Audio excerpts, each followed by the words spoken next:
Oi, pessoal, bem-vindo de volta aos Nos Bastidores, podcast da Substrato. Hoje eu sou o Airo. Eu sou o Jonathan. Estamos com um convidado mais do que especial, amigo, parceiro e um dos nossos principais clientes, que é o Edward Pimenta, do Gelab. Prazer estar aqui com vocês. Obrigado, Edward. O Gelab é um estúdio, né? É um braço de conteúdo de marca dentro da Editora Globo. E a gente vai trocar essa ideia hoje com o Edward para falar. E eu já vou abrir perguntando o que faz o Gelab, que tipo de trabalho que vocês fazem dentro da Editora Globo? Muito boa pergunta. Muito obrigado. E é um prazer estar aqui com vocês falando sobre esse assunto que a gente gosta tanto, né? Nossa parceria é uma parceria que já tem tanto tempo e a gente já fez tanta coisa legal juntos, né? Que de vez em quando é bom mesmo para parar e pensar e falar um pouco sobre o que a gente faz no dia a dia. Então, eu tenho comigo um time de fazedores de conteúdo que trabalham nessa área da Editora Globo chamada Gelab. É um estúdio de conteúdo de marca, o que significa que nós fazemos conteúdo para as marcas, para os nossos clientes, marcas de todos os segmentos, de grandes corporações, empresas médias, pequenas, né? E essa área foi criada há 5 anos, justamente no momento em que a Editora Globo começou a promover uma grande fusão dos veículos que faziam parte ali da divisão de publicações da Globo. Então, vocês se lembram que o Valor Econômico se uniu ao Globo, que se uniu às publicações da Editora Globo, e mais recentemente, como um último movimento dessa fusão, também a CBN veio para dentro do mesmo guarda-chuva. E o que a gente faz ali na prática, né? Nós publicamos conteúdo em todos esses veículos para os nossos clientes, né? Vocês acompanharam o amadurecimento do mercado em torno dessa ideia de produzir conteúdo para poder falar com seus consumidores, com as suas audiências, com os seus clientes. E de lá para cá a gente não parou. A gente vem numa toada de ano a ano superar o volume de conteúdo produzido no ano imediatamente anterior. E esse ano não vai ser diferente. A gente continua, né, batendo todas as metas, superando todas as expectativas ali.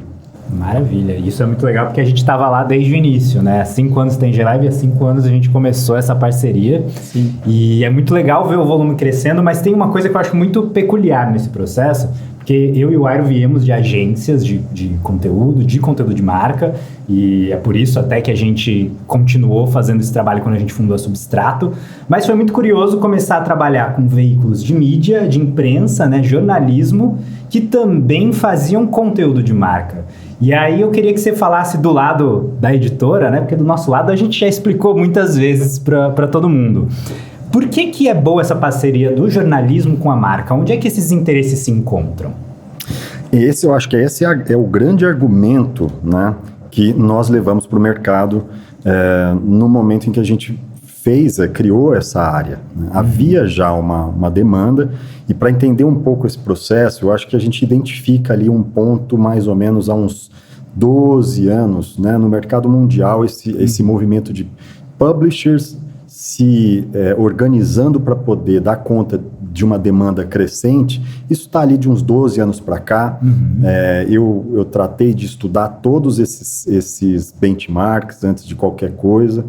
E na prática o principal argumento é esse. Assim, uma marca, quando tem um conteúdo publicado dentro de um veículo, né, que é reconhecidamente um veículo que publica conteúdo ao longo do tempo, que tem ali toda uma questão importante de credibilidade, né, de endosso editorial, de autoridade sobre determinados assuntos, a marca quer estar ali porque ela se vale desse endosso, ao mesmo tempo em que ela se sente protegida num ambiente em que ela não vai estar lado a lado ali com outras mensagens que podem eventualmente prejudicar a sua marca, né? Além do que, você está num ambiente em que já tem uma audiência construída. Nós sabemos a dificuldade que é construir qualquer audiência do zero, né?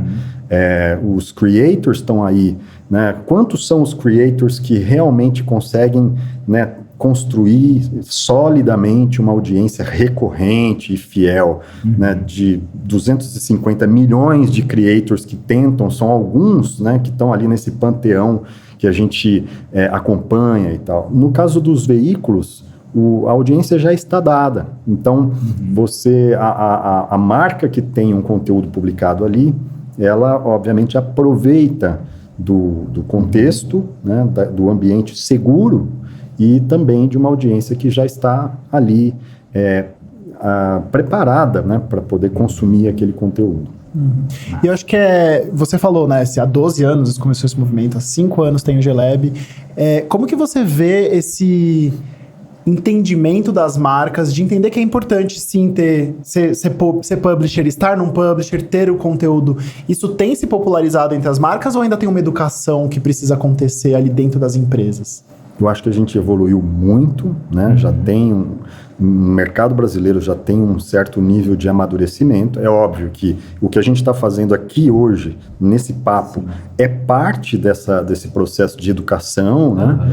Mas o fato é que, naturalmente, as marcas perceberam que conteúdo seria, no futuro, a maneira de falar com as suas audiências. Então, o digital traz um componente muito importante. Se na década de 60, e eu ainda estou sob o impacto da morte do George Lois, né, ontem, grande gênio da publicidade americana, que depois acabou se tornando também um grande capista da Esquire. Esse cara, na Madison Avenue, ele era tratado como um deus da publicidade ali.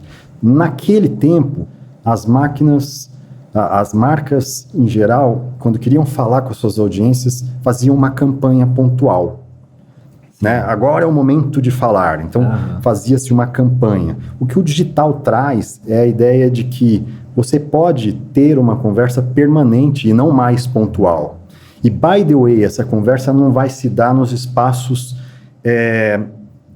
interruptivos entre um conteúdo e outro. Essa conversa ela pode se dar permanentemente e dentro do flow, dentro do conteúdo, dentro daquilo que mais interessa.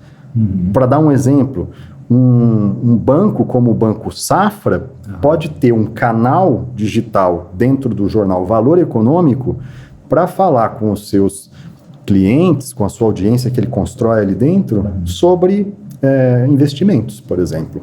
Né? E pode fazer isso diariamente, com publicações mais de uma vez por dia, tanto on-site quanto no entorno social da marca. Então, é extraordinário o que aconteceu. Na prática, é isso. A publicidade tradicional, que continua sendo muito importante, e tem uma grande importância para as marcas, tem agora como um aliado o conteúdo de marca. Né? E aí, claro que os publishers que sempre fizeram conteúdo saltaram na frente, porque é natural, é um produto, né, que ele sempre esteve acostumado a fazer e faz muito bem. Né? Sim. E tem uma coisa até de criar uma certa perpetuidade dos valores, da importância daquela marca no estado social das coisas, né? Como você falou, um Banco Safra, um Itaú, até outras empresas, uma Vale da vida. São empresas que têm um estado perpétuo social de importância dentro da forma como a gente vive as nossas vidas hoje.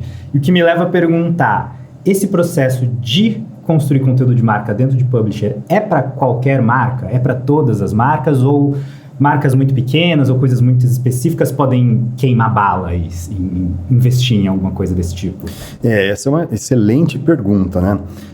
Tá claro, por exemplo, que quando você olha para o mercado B2B, né, de empresas que fazem negócios com outras empresas, grandes empresas, que estão interessadas em falar com tomadores de decisão nas empresas que eventualmente podem comprar os seus produtos, os seus serviços, tá claro que aí você tem um ambiente muito fértil para conteúdo, porque um conteúdo que seja útil, explicativo, informativo, certamente vai ajudar a construir, né, a estratégia dessas empresas. Então, no mercado B2B acho que nós não temos nenhuma dúvida a respeito disso.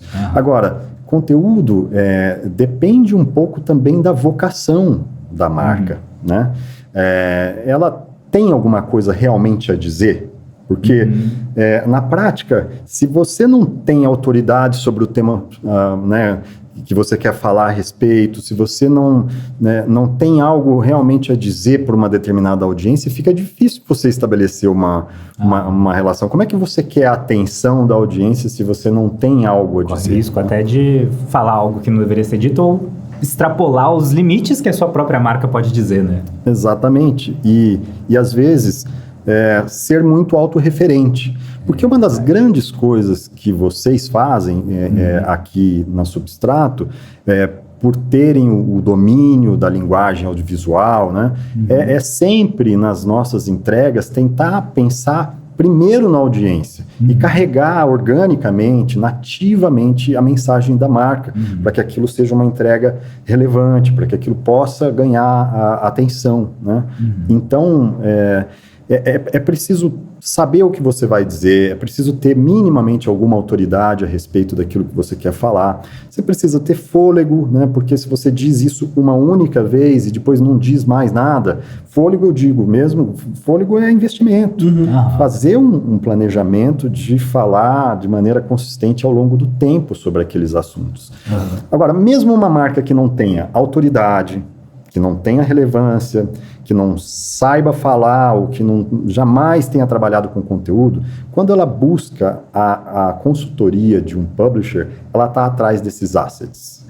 Ela está dizendo, olha, eu não sei fazer, você me ajuda a fazer? Você me ajuda a levar essa mensagem da maneira mais apropriada dentro do seu contexto? Então, às vezes a gente se pega tendo que trabalhar com marcas que estão querendo iniciar, e é bom também, é possível. Né?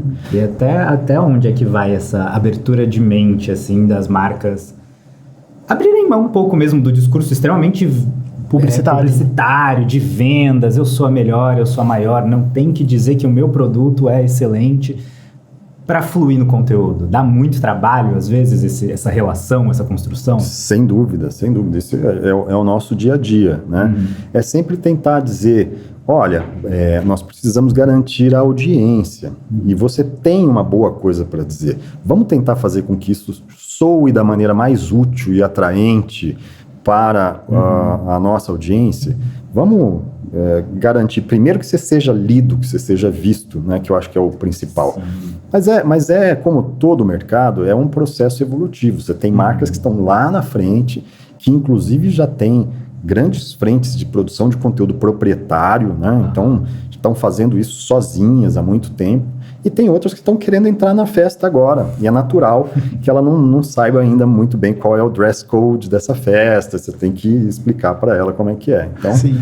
É um pouco essa história. Sim, e eu acho que é importante até do ponto de vista da audiência, né? Porque a gente teve uma conversa com um especialista também de conteúdo de marca, que ele falou isso, a audiência está capacitada. A audiência sabe quando você está sendo oportunista de pegar uma pauta importante ou de só querer entrar na festa. Então é isso, tem que ter uma sinergia de tudo, né?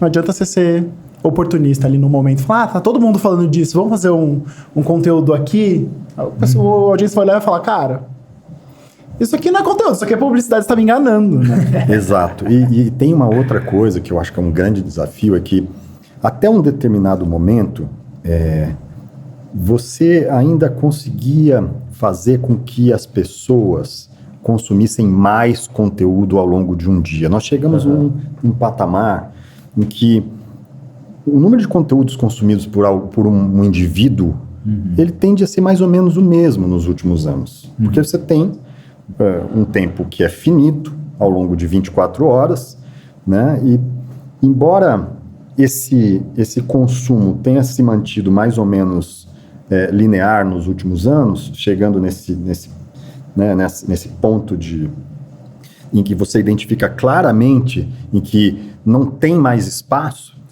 por outro lado, a produção de conteúdo cresce exponencialmente ano a ano, né? E você tem conteúdo bom, você tem conteúdo medíocre, você tem conteúdo muito ruim, porque os meios de produção desse conteúdo também foram democratizados e qualquer um, sem a expertise da Substrato, por exemplo, pode tentar fazer, né?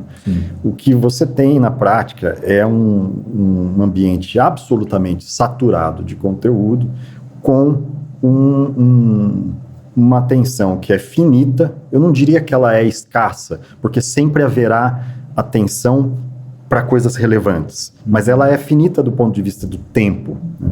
Então, o grande desafio é produzir conteúdo que realmente faça sentido e que possa se destacar dessa multidão de conteúdo que é feito todo dia. Sim. Você também é professora, a gente acabou nem falando disso. Do termo de vista profissional, você veio do jornalismo e hoje você dá aula de conteúdo de marca para publicitários, para jornalistas. Você acha que hoje em dia a formação do jornalista precisa ter um pouquinho de marca, de marketing, para ele estar amarrado nesse universo? Ou, de certa forma, ainda tem uma divisão, assim, tipo, quem faz só jornalismo, tudo bem, ser só jornalismo e não ter esse pensamento de marketing? Você acha que a formação precisa ter essa duplicidade de conteúdo aí? Eu acho que o jornalismo tem que, obviamente, preservar todas as disciplinas do núcleo duro do jornalismo ali, ter uma boa formação enquanto alguém que consegue entender o que é jornalismo, né? Tecnicamente, aquilo que é relevante do ponto de vista do jornalismo, mas, ao mesmo tempo, uma série de outras disciplinas foram surgindo ao longo do tempo, com o avanço do digital, e eu acho que conteúdo de marca é mais uma dessas disciplinas, né? Conteúdo de marca não é jornalismo, nesse sentido, ele não é jornalismo, ele se vale das técnicas jornalísticas, no caso de quem, como eu, trabalha num estúdio dentro de um publisher. Ele até se vale das técnicas da construção do conteúdo editorial, mas ele não é jornalismo no sentido que ele está sempre carregando a mensagem de uma única marca ou de algumas marcas que estão pagando por aquele conteúdo. Só isso já diferencia bastante o que são essas duas coisas. Não por acaso nós cuidamos para que todo o conteúdo de marca seja claramente identificado como tal, para que o nosso leitor perceba que aquele é um ambiente, é um momento em que uma marca está falando e não é exatamente aquilo que acontece no noticiário do dia a dia ali. Então, eu acho que essa é uma coisa importante. Agora, é uma possibilidade que se abre para quem estuda comunicação, do ponto de vista de trabalho, né? Há muita demanda por isso, e bons profissionais que conseguem enxergar conteúdo de marca como sendo um negócio legal, fazer esse conteúdo brilhar, certamente terão espaço, né? Terão trabalho e podem fazer uma vida a partir daí. E acho que sim, à medida em que os maiores publishers criaram hubs de produção de conteúdo de marca, né? E esses hubs trabalham do lado das redações, né? Apartados, mas ao lado das redações, é importante que se entenda, né, que o jornalista que se forma entenda que existe essa possibilidade, que isso é algo importante para a geração de receitas para o jornal onde ele trabalha, né? Que é um conteúdo que se vale de técnicas jornalísticas. Então, acho que é uma disciplina que precisa ser vista, precisa ser observada, porque não estamos falando de uma coisa de outro mundo, são coisas que estão ali fazendo uma fronteira, né? Então, eu acho que sim, os cursos deveriam trazer, né, deveriam dar um pouco dessa visão, pelo menos, né? Já que você falou do jornalista, eu vou pegar o gancho para falar do leitor agora. Do leitor ou da audiência, porque hoje em dia nem sempre é só na leitura. Mas do lado de quem consome, como é que você enxerga essa entrada do branded content na vida dessas pessoas dentro do veículo? Porque é uma coisa diferente, né? No meu dia a dia, eu, sei lá, pego o Valor Econômico pela manhã para me atualizar e tô lá dando scroll, tô lendo uma coisa atrás da outra e caio num publi editorial ali ou em algum conteúdo de marca, pensado seja em podcast, seja em vídeo. Como é que isso se alia ao dia a dia dos leitores? Isso tem sido bem recebido? Tem sido muito bem recebido. Hoje, por exemplo, o jornal Valor Econômico hoje tem GSK, uma empresa da indústria farmacêutica, tem Redditor, tem DASA Empresas, tem Herbalife, né? Todos com conteúdos muito interessantes no primeiro caderno do Valor Econômico. O de Herbalife, especificamente, fala sobre o crescimento da indústria de bem-estar, que projeta 1 trilhão e pouco até 2025.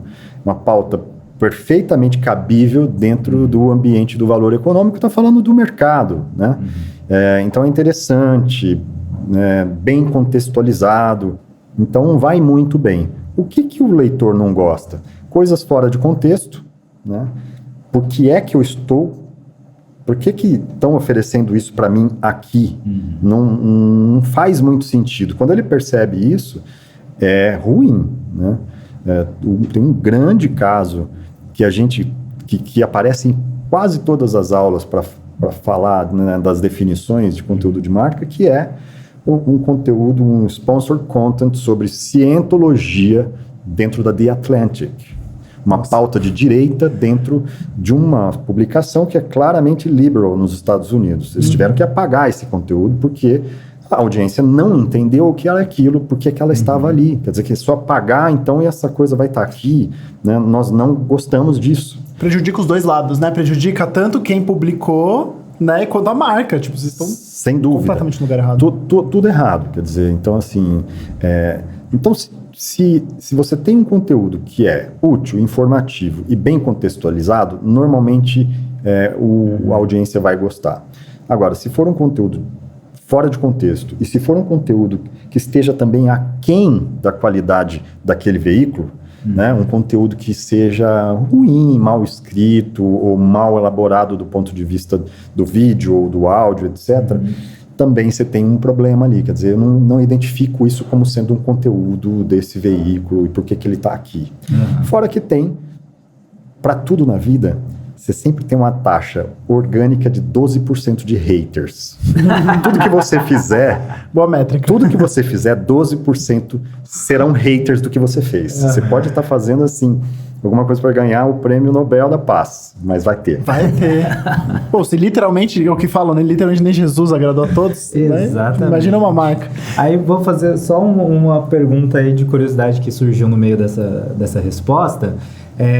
Então também pode acontecer, ou já aconteceu, ou acontece no seu dia a dia também, de chegar um projeto onde o cliente escolheu Marie Claire, mas vocês olharem para aquilo e falar, mas não é aqui exatamente que deveria caber. Até porque tem alguns veículos que eles caminham ali, talvez numa percepção mais leiga, muito próximo, né? Tipo, eu não sei se aqui é valor econômico ou se é para PEG nisso daqui. Como é que acontece esse jogo aí de jogar para a publicação certa? Isso acontece muito. A definição do contexto é uma definição nossa, faz parte do job quando ele chega. Então, às vezes a vontade queria estar aqui. Mas a pergunta é, por que aqui? Você sabia que a audiência desse veículo é composta por X, Y e Z? Né? Você não está querendo falar com esse, olha, talvez esse veículo aqui seja o melhor. No social, por exemplo, determinadas mensagens não cabem nas redes sociais.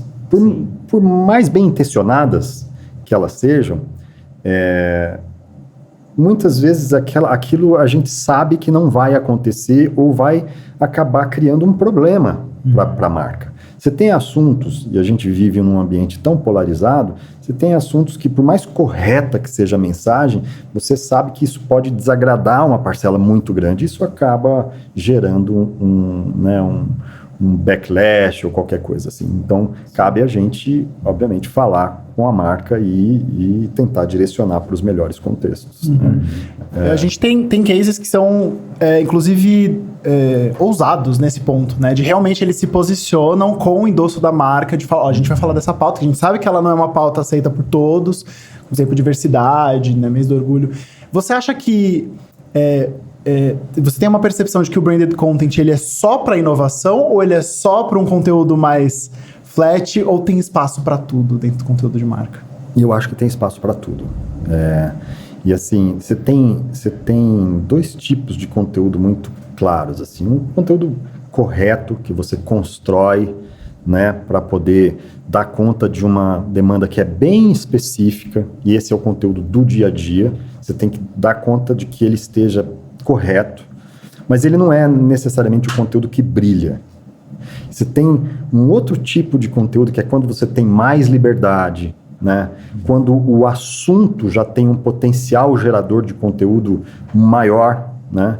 então ele não é árido, você tem ali a própria, né, a própria natureza do tema te permite fazer coisas. Então aí você pode brincar com formatos, né? Você pode trabalhar a mensagem também de maneira mais moderna, mais inovadora. Então eu acho que tem espaço para tudo.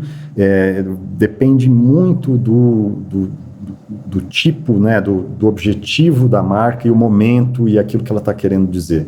E a gente tem no nosso portfólio, acho que todos os exemplos, assim, dos conteúdos que são o conteúdo do dia a dia, que são aqueles conteúdos super cumpridores, que tem ali um KPI de um número X de page views que você precisa entregar, né?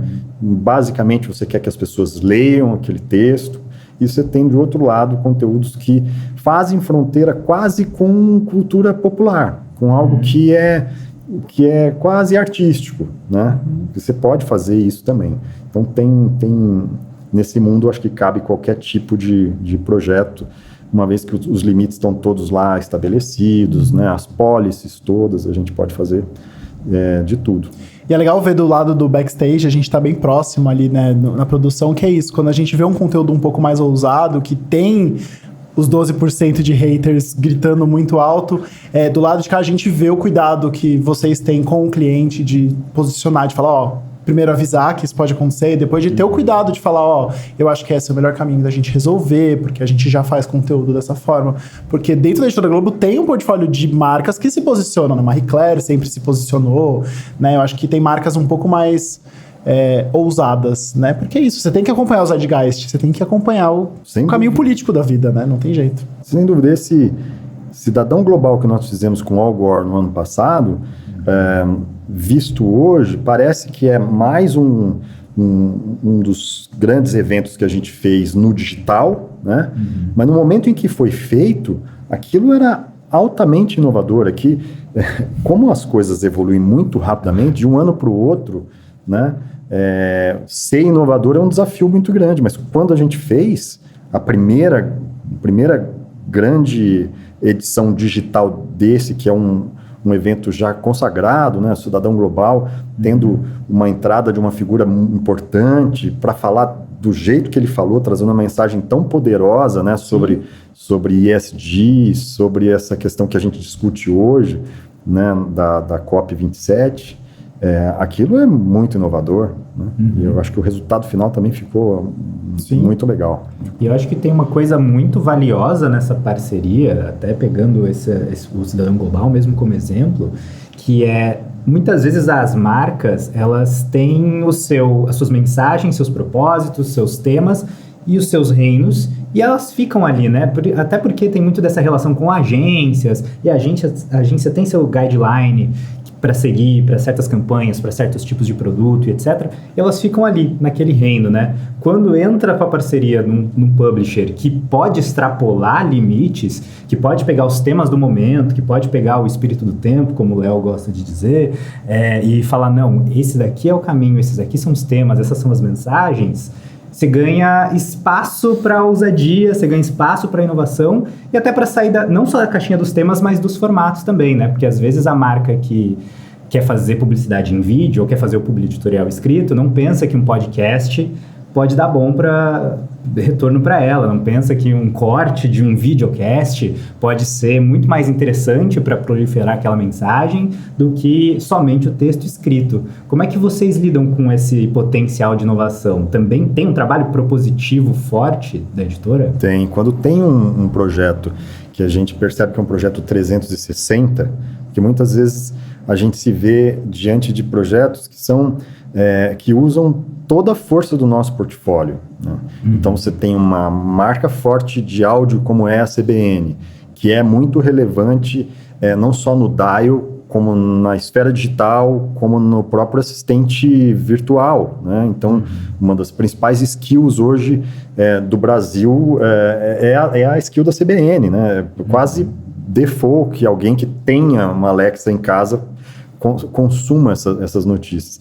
Então, o Projeto 360 é esse, que a gente tem a possibilidade de usar os jornais, as revistas, no impresso, no digital e no social, de ter áudio, de ter vídeo e de até estar conectado com outras empresas do grupo. A gente tem um grande projeto em que a gente tem uma entrega consistente ali em Globo News, por exemplo, né? E G1, né? Então, quando tem um projeto 360, a gente olha para todas as possibilidades de formato e tenta fazer dentro dos formatos o melhor que for possível ali. Então, estou sempre muito atento e, assim, o time todo percebe quando a gente pode, né, ousar, quando a gente pode, de fato, fazer a diferença, né? Não é todo dia que acontece. Não é todo dia que você tem ali à disposição os recursos e o tema, né, que é um tema matador e tal. No dia a dia, o que não é menos importante, se trata mais de traduzir algo que é aparentemente árido e desinteressante em um conteúdo que se torne sexy de alguma forma. Então, assim, pode ser uma fábrica de parafusos. Tem como você extrair um conteúdo interessante da técnica de se fazer um parafuso e de mostrar isso visualmente, de mostrar isso de forma que aquele público super específico entenda aquela mensagem e que entenda de uma maneira rápida, que seja didático, que seja...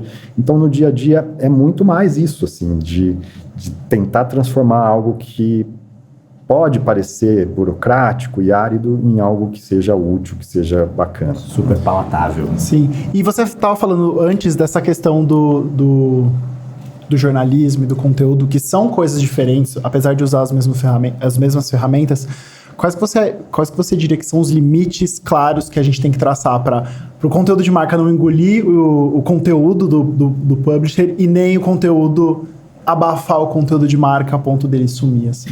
Eu acho que tem uma coisa que é muito importante, é que o conteúdo de marca, embora contenha a versão do cliente que está pagando para poder produzir e publicar aquele conteúdo, o limite é o mesmo do jornalismo no sentido de que aquela mensagem tem que ser uma mensagem verdadeira. Né?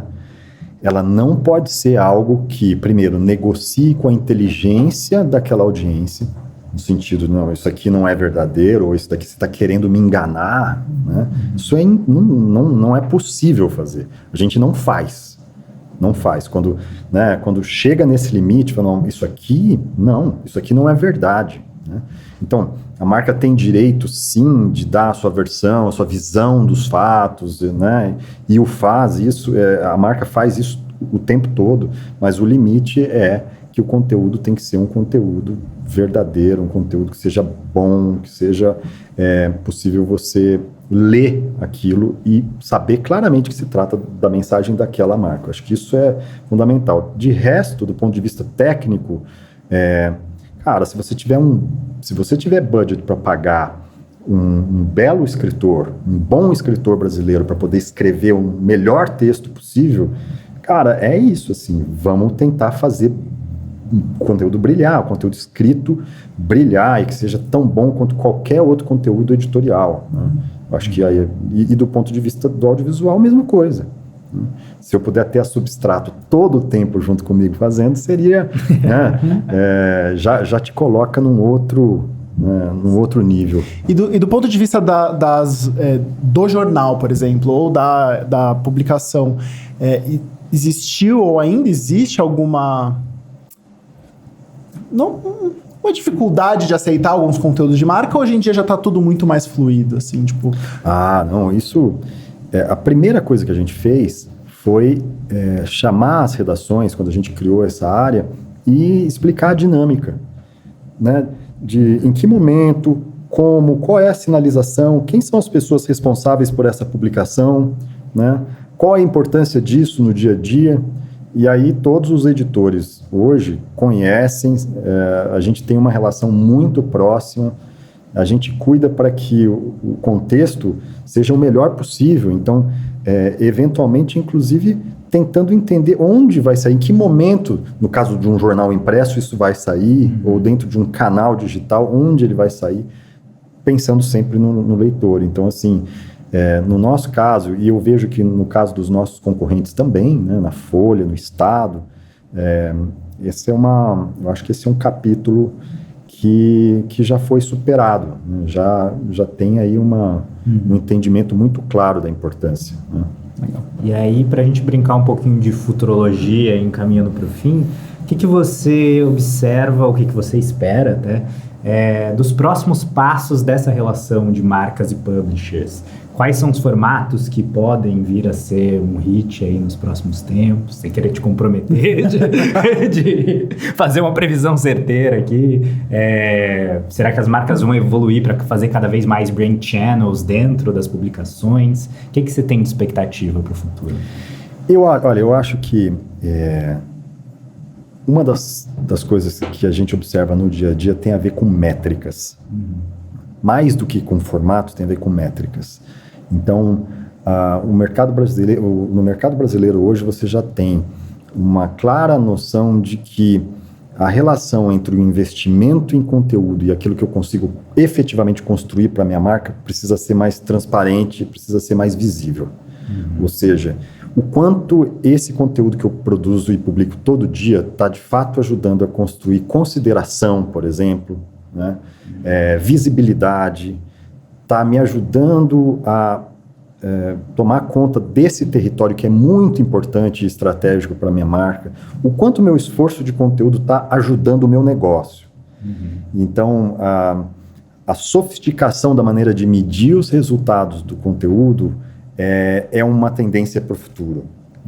Cada vez mais você tem que ter essa relação mais clara. Isso passa por uma boa definição dos objetivos antes de publicar o conteúdo, antes de começar o projeto.